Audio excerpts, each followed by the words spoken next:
अस्सलाम वालेकुम।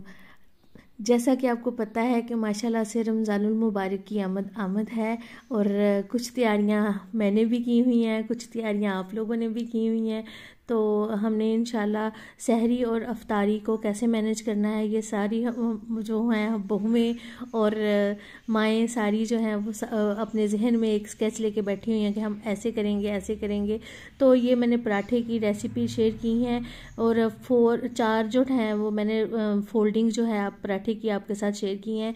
तो मैंने बताया है कि अगर आपके पास टाइम ना हो तो आप इस तरह का पराठा फोल्ड कर लें, अगर आपके पास थोड़ा सा टाइम हो तो आप ऐसे पराठा फोल्ड कर लें।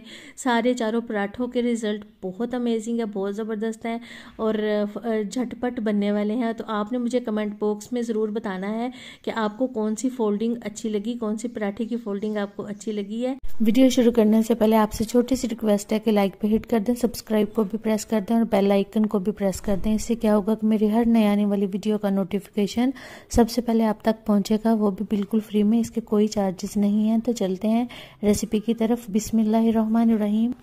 तो यहाँ पे मैंने नॉर्मल आटा लिया है, कोई मैदा वगैरह नहीं लिया। ये नॉर्मल आटा जो है वो सारी वक्त हम इस्तेमाल करते हैं, ये हेल्दी भी होता है।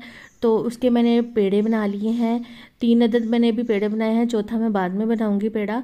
और इसको एक पेड़े को लेके हम ऐसे फोल्ड कर लेंगे। अगर आप रोलिंग पिन के साथ करते हैं, जो भी आपका मेथड है उसके साथ आप कर लीजिएगा। तो ऐसे थोड़ा सा हम घी लगाएंगे, इसके ऊपर देसी घी है। अगर ऑयल नहीं लगाइएगा, ऑयल के साथ इतनी बाइंडिंग नहीं होती, तो उसको पकड़ के फोल्ड कर लीजिएगा जैसे कि मैंने किया है। और फिर इसको पकड़ के ऐसे स्केच कीजिएगा और ऐसे जैसे मैंने इसको गोल शेप दे दी है ऐसे कर लीजिएगा। एक तो ये हमारा जो है वो फोल्ड होने का तरीका हो गया।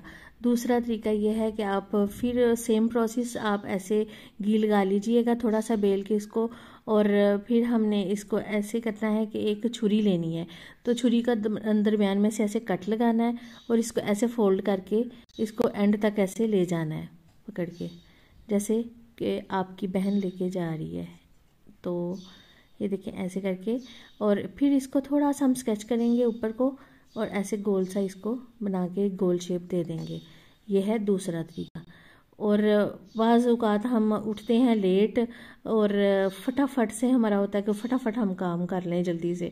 तो पराठा फोल्डिंग ये बहुत मतलब ये मेरे साथ अक्सर ऐसे होता है। तो ऐसे पराठा फोल्ड कर ले, तो आराम से एक दूसरे के ऊपर तय लगाई और ऐसे इसको फोल्ड किया, तो फिर ऐसे पकड़ के ऐसे इसको प्रेस किया तो ये पेड़ा बन गया।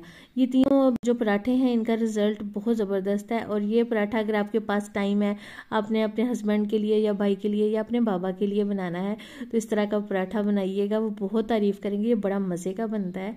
तो ये स्ट्रिप पराठा इसको बोलते हैं। तो ऐसे स्ट्रिप्स काट ली हैं मैंने छुरी के साथ, उसके ऊपर घी लगा दी है। तो ऐसे फिर हमने इसको आराम से ऐसे फोल्ड कर लेना है।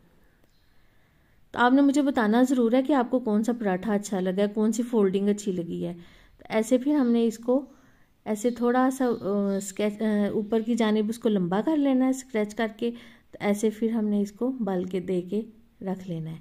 ठीक है, ये हमारी चौथी फोल्डिंग हो गई। तो कितने ज़बरदस्त इसके बल अभी से नज़र आ रहे हैं।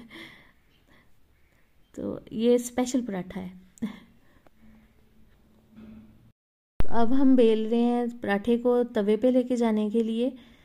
तो बस इसको ना थोड़ी सी रेस्ट आप दे लीजिएगा, 5 मिनट रेस्ट देने के बाद। अच्छा, यहाँ पे ये देखें, इस स्टेप पे ना बड़े लोग इतराज़ भी करते हैं मेरे कि आपने कच्ची रोटी पे ऑयल लगा दिया है।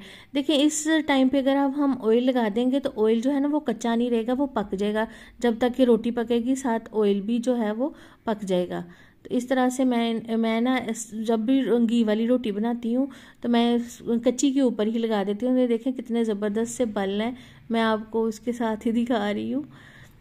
तो देखें अब वैसे भी नज़र आ रहे हैं प्रोमिनेंट कितने हैं। ये हेल्दी पराठे हैं, माशाल्लाह से बहुत ज़बरदस्त पराठे हैं, आप इनको ज़रूर बनाइएगा। तो ये अब दूसरा पराठा मैंने डाल रही हूँ उसके ऊपर, तवे के ऊपर। तो वैसे ही मैंने आपको पहले बताया कि कच्ची रोटी पे मैं एक दफ़ा हो जाता है ना तो फिर उसके ऊपर लगा देती हूँ। जब थोड़ी सी वो पकना स्टार्ट हो जाती है ना तो फिर हम इसको साइड चेंज कर देते हैं। तो ऐसे ही सारे जो पराठे हैं वो हम रेडी कर लेंगे। तो इन पराठों को अगर अंडे के साथ, फ्राई अंडे के साथ ये अच्छे लगते हैं, और अचार के साथ, चाय के साथ, सालन ना भी हो तो हम इसके साथ इंजॉय कर लेते हैं। तो ये बहुत ज़बरदस्त लगते हैं। तो ये देखें, हमने अपने सारे पराठे जो हैं वो रेडी कर लिए हैं। माशाल्लाह से ये देखें कितने ज़बरदस्त क्रंची से, अंदर से इतने सॉफ्ट हैं और बाहर से क्रंची हैं। अगर आपको मेरी रेसिपी अच्छी लगी है तो प्लीज़ लाइक, शेयर और सब्सक्राइब ज़रूर कीजिएगा। अपनी दुआओं में मुझे याद रखिएगा और इनको भी इंजॉय कीजिएगा रमज़ानुल मुबारक में।